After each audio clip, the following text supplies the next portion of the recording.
اللہ رب العزت نے اپنے محبوب کی امت کو کچھ ایسی راتیں عطا کی ہیں جو اللہ کی رحمتوں، برکتوں اور عنایتوں کی نوید سعید لے کر آتی ہے۔ ان بابرکت راتوں میں سے ایک رات شب برات ہے۔ شب برات کا مطلب ہے نجات اور چھٹکارے کی رات، چونکہ اس رات میں اللہ کی رحمت سے لاتعداد انسان دوزخ سے نجات اور چھٹکارا حاصل کرتے ہیں، اس لیے اس رات کو شب برات کہا جاتا ہے۔ شب قدر کے بعد یہ رات تمام راتوں سے بابرکت رات ہے۔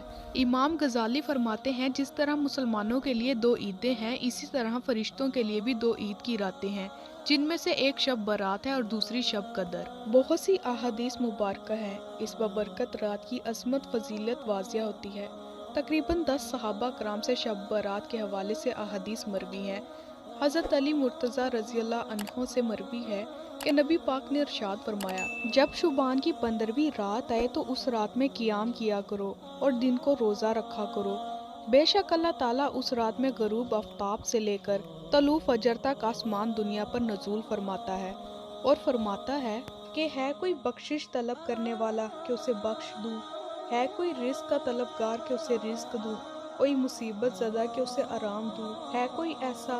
اللہ تعالیٰ یہ اعلان طلوع فجر تک فرماتا رہتا ہے۔ حضرت عائشہ رضی اللہ تعالیٰ عنہ نے اس رات کے حوالے سے نبی کریم کے معمول کا ذکر بھی کیا۔ آپ کہتی ہیں کہ میں نے ایک رات نبی پاک کو نہ پایا، تو میں آپ کی تلاش میں باہر نکلی تو دیکھا آپ بقیع قبرستان میں ہیں۔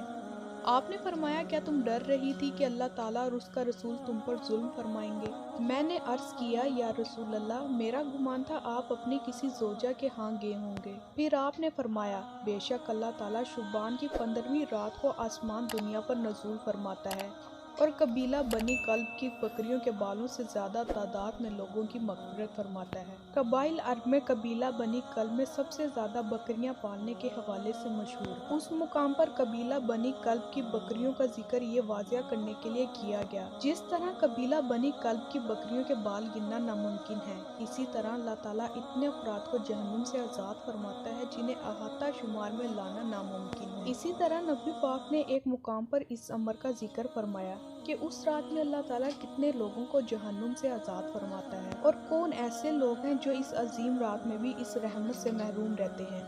حضرت عائشہ رضی اللہ تعالیٰ عنہ سے مروی ہے کہ نبی پاک نے فرمایا، میرے پاس جبرائیل علیہ السلام آئے اور کہا کہ شعبان کی 15ویں رات کو اللہ تعالیٰ اتنے لوگوں کو جہنم سے آزاد فرماتا ہے جتنے قبیلہ بنی کلب کی بکریوں کے بال ہیں، مگر مشرک، دشمنی رکھنے والے، قطع تعلقی کرنے والے، کپڑا لٹکانے والے، والدین کے نافرمان اور عادی شرابی کی طرف نظر رحمت نہیں فرماتا۔ مندرجہ بالا حدیث میں مذکور محروم افراد کے علاوہ دیگر احادیث میں ایسے مزید افراد کا ذکر ملتا ہے جو اس بابرکت رات میں بھی اللہ کی رحمتوں سے محروم رہتے ہیں۔ مختلف احادیث سے پتہ چلتا ہے کہ تقریباً 10 قسم کے افراد ہیں جن کی اس بابرکت رات میں بخشش مغفرت نہیں ہوتی۔ ان افراد میں مشرک، کینہ پرور، عادی شرابی، عادی زانی، کسی کو ناحق قتل کرنے والا، والدین کا نافرمان، قطع تعلقی کرنے والا، بطور تکبر کپڑا لٹکانے والا اور چغلی کرنے والا شامل ہے۔